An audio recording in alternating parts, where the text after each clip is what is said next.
Disclaimer, please forgive the quality of the picture, but I am blind and I am using an eye device and I cannot see or adjust the picture, so that's just the way it comes out. Hi everyone. Okay, in my last video I did an audio vlog experiment. I didn't like it as much as I wish I could have. It's better than the last one, but it still wasn't as good as, I don't know, I'll try. I've got like one or two other things that I could try. Sorry about it, all of this. I will find the right way to do it. Or I won't, I don't know. But anyway. I don't know if this is going to end up being a multi-day vlog or what. It's still Monday afternoon as I record this. Man, have you ever had to try multiple times to get plans made for oh gosh. I thought I had plans for tomorrow, then those plans got changed, then I made other plans. Now I'm having to, something's come up and I'm having to rearrange those plans to make other plans work. Man.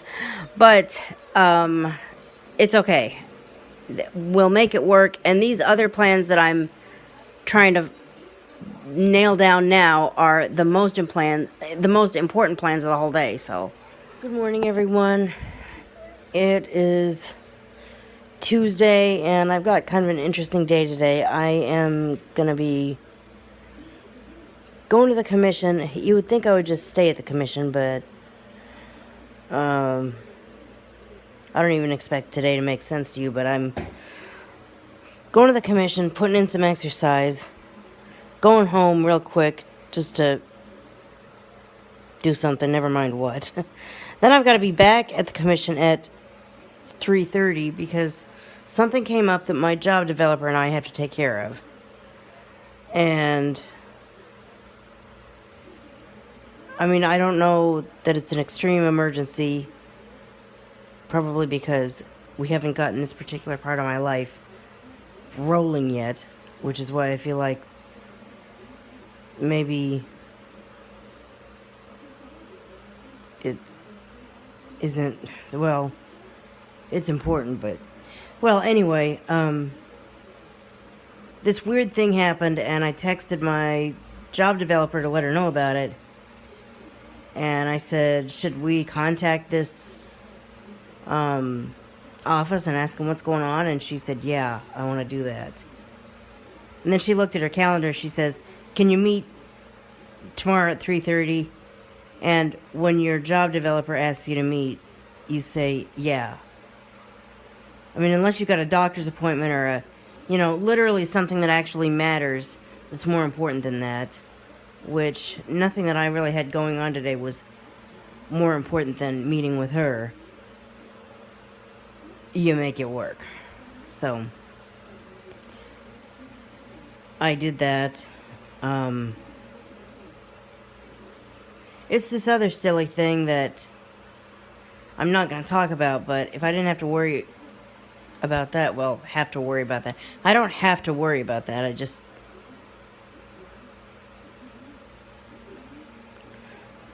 Anyway, that's the interesting afternoon I've got going today. Now, I'm going to go ahead and pack up my laptop into this backpack because even though I'll be home to pick it up, even though I don't have to take it to exercising necessarily, because I'll be home again and given an opportunity to pick it up,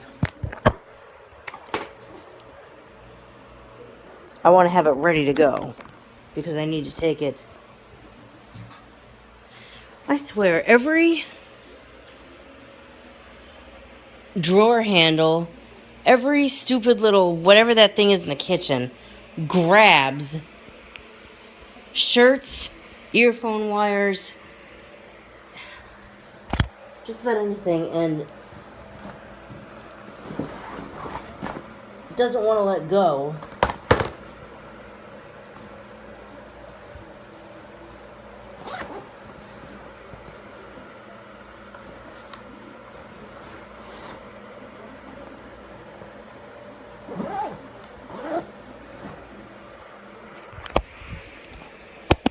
I suppose I could tell you what's going on. Um, for some reason, this is why I'm just gonna say it.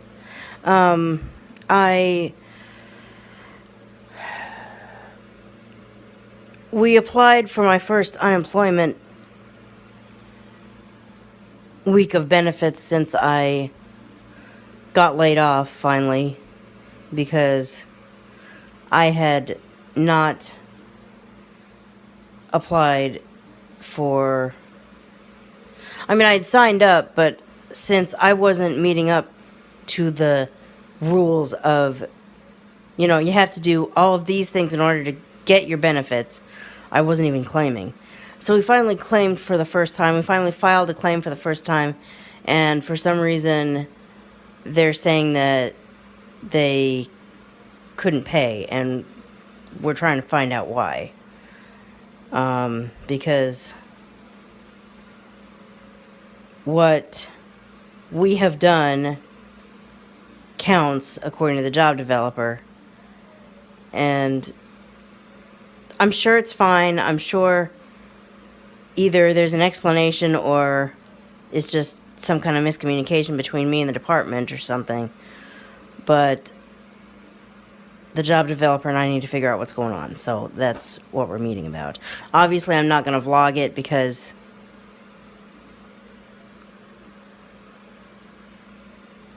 you don't vlog official meetings, job stuff.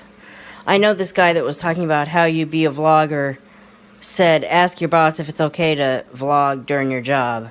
Well, I'm not about that. I'm about trying to create things, I don't know how successful I always am, but trying to create vlogs that people are interested in watching without involving, even when I had a job, without involving people in my job, because I'm not that close with people. I wasn't that close with the people that I worked with to tell them about my YouTube channel. And the things that we discussed at that job were of a confidential nature, and you simply don't vlog for YouTube the contents of confidential meetings and job-related stuff. You just don't do it. That's why even if I did vlog me doing work, I deliberately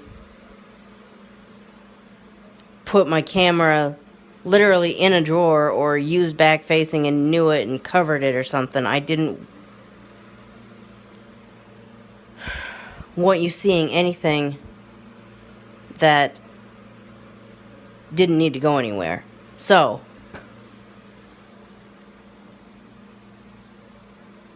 where am I going with that? The point is, just because I'm a vlogger doesn't mean I'm going to vlog my every, you know, everything that I do out and about. But when I do get out and about, it's a lot more, there's a lot more substance to the video than me just standing here talking, kind of like I'm doing now. So, with that said, I've got a short amount of time before my window opens, and I need to stop this and get ready to go. Well, the state may be making a lot of money from it, but I don't know if I want to have anything to do with that. I got the news on. They were just saying that the state is making a lot more money than expected from medical marijuana or legal marijuana, and I'm going, well, a marijuana bagger, that's probably about the only way that I could work with marijuana legally, but I don't think I'd want that job. I mean, if it was the only one I could get, or do, like, illegal stuff, like stuff I wouldn't even think about because it's too dangerous and too, you know, not only would I be putting my life on the line, but I wouldn't be able to live with myself if I did certain things that people call jobs but are against the law and against, like, what I, you know, I mean, I wouldn't even think about certain things.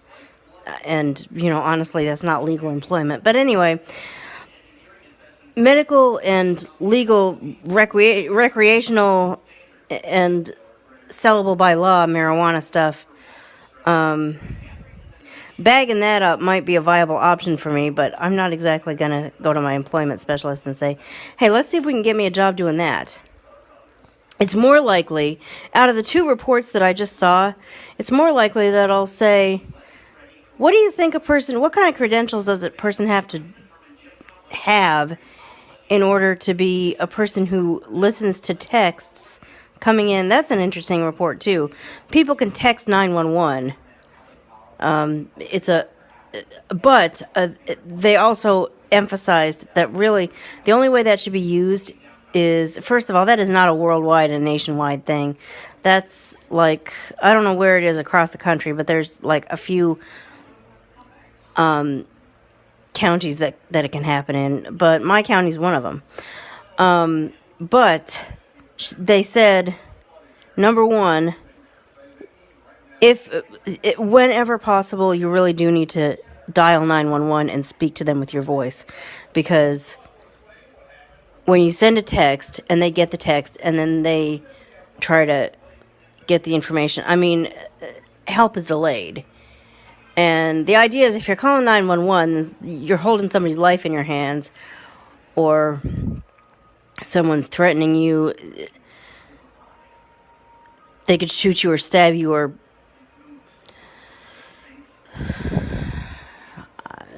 do something harmful to you before the police could get there if you don't get 911 on the phone and get somebody over there fast. And that's probably not the time to be playing with your text. On the other hand, if you're on, well, we know it in my area as the MAX train or the TriMet bus. You might know it as I said, the bus, the subway, the L, the whatever your train, the light rail system is, I guess is what you'd call it.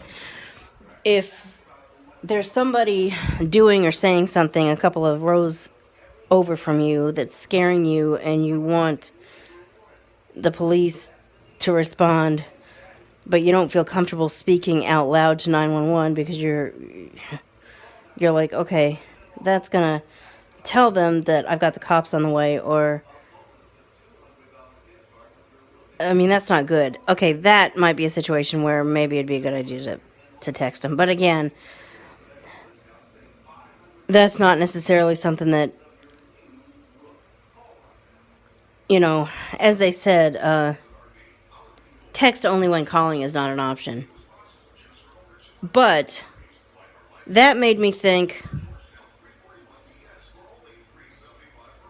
if it was an iPhone that I was listening to, heck, if it was a flip phone that had the ability to read texts out loud, that's all I would really need. I need something that will read the text out loud to me.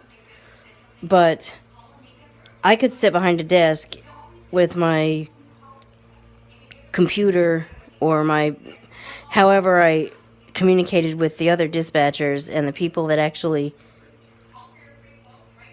determined whether it was going to be engine 13 or truck 27 that responded to this location, and which paramedic unit, and what kind of, I'm not even sure what happens, but I'm guessing that one person answers the 911 call, and then by the time we're hearing the radio call, okay, I've got a police scanner, okay? I don't know. I didn't know if or when I was going to say that, but I have got one, and if you ever hear it in my vlogs, that's why you're hearing it. It's not that emergency vehicle or emergency first responders are in my apartment. It's that I've got a radio. Anyway, so I'm guessing what happens is one person answers the 911 call, then the other person gets the information on the computer and figures out, okay, that's an engine 13's district, and medic 310 is the closest one, And then you hear engine 13, medic 310, a coded call that it took me a while to figure out what they meant, what all the codes meant. Given what we're being told on the phone, this is what it's classified as. Here's the address. Here's the map page. There's where you can find it on the map. Here's the response channel. Turn your radio to this channel and get over there and take care of, you know, the emergency. And I'm guessing that's at least a 2-person job. And with this text thing coming in, it makes me wonder if I could be one of the ones that reads the texts and enters the information into the computer, or says to my colleague, okay, we've got a suspicious person on this MAX train. Their next stop will be this stop, or, you know, I don't know how that would work, but I'm wondering if there's any employability there. I think it's more likely that I would do that job than marijuana anything. It's kind of a fine line, that marijuana kind of stuff, because now that it is legal in this city to have at least a little bit of marijuana and to sell it recreationally, I wouldn't really be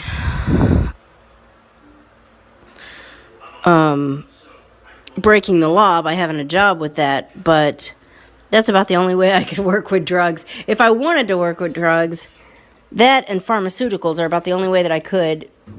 Really, pharmaceuticals are a lot more above board even than that, but this is just that little bit above the above board line, because now it's legal.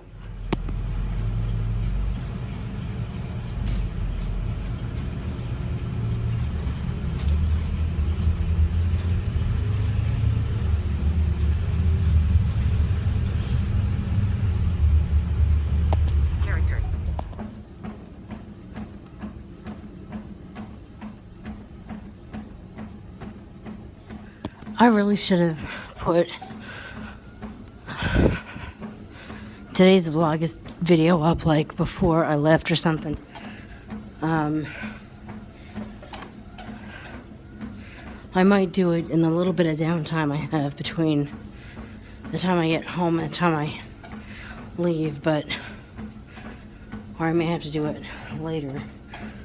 Hopefully, I'm still not 100% confident that I can leave a project, go to another project, and share it or do whatever I need to do with it, and then come back and find the playhead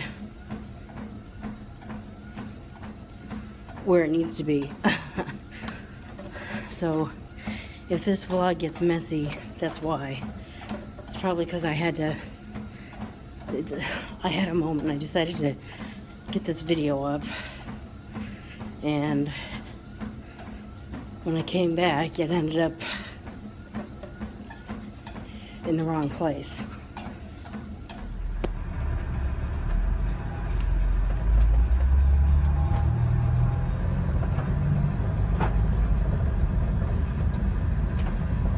See, this is the problem with scheduling things the way I did. I scheduled as best I could, but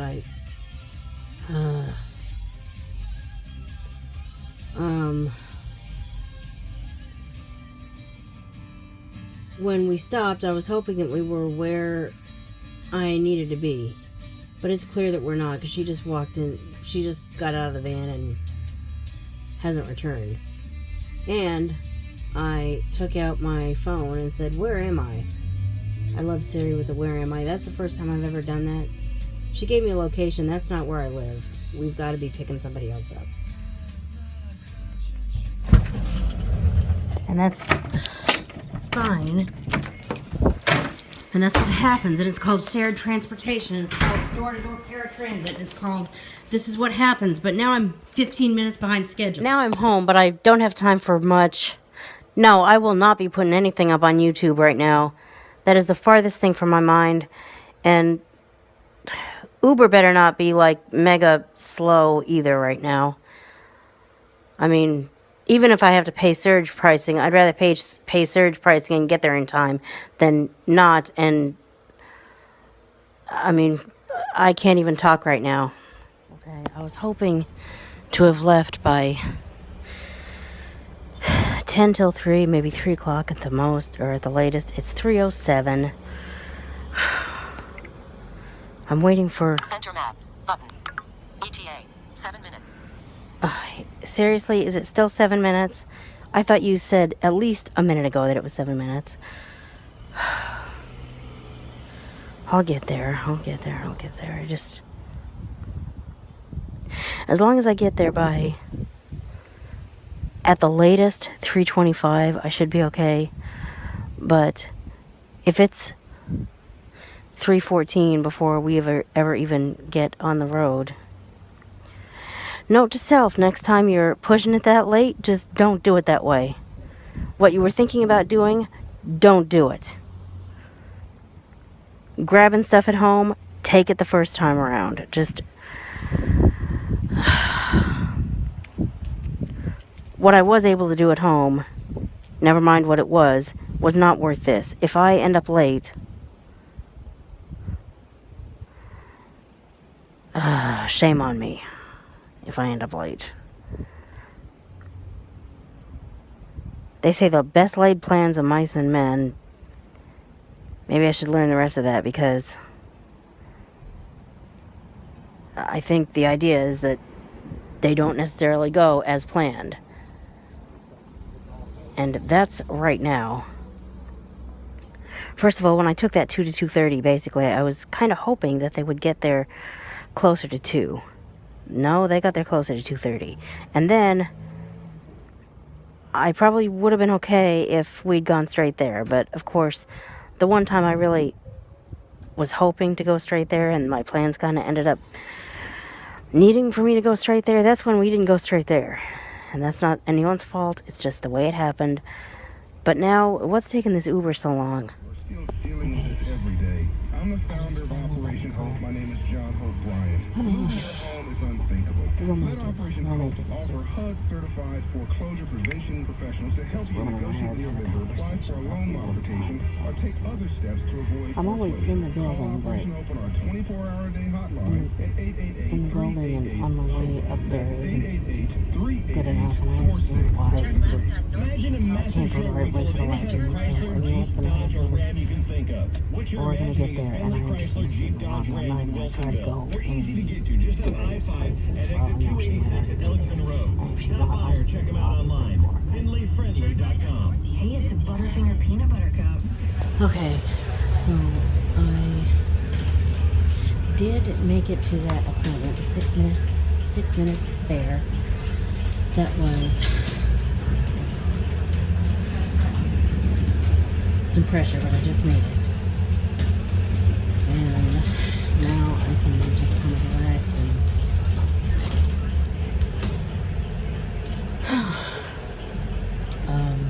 so I did get to my appointment on time. The job development, we're able to contact the government. It's a technicality that I'm not going to discuss, but there's a review going on, and what my hope is that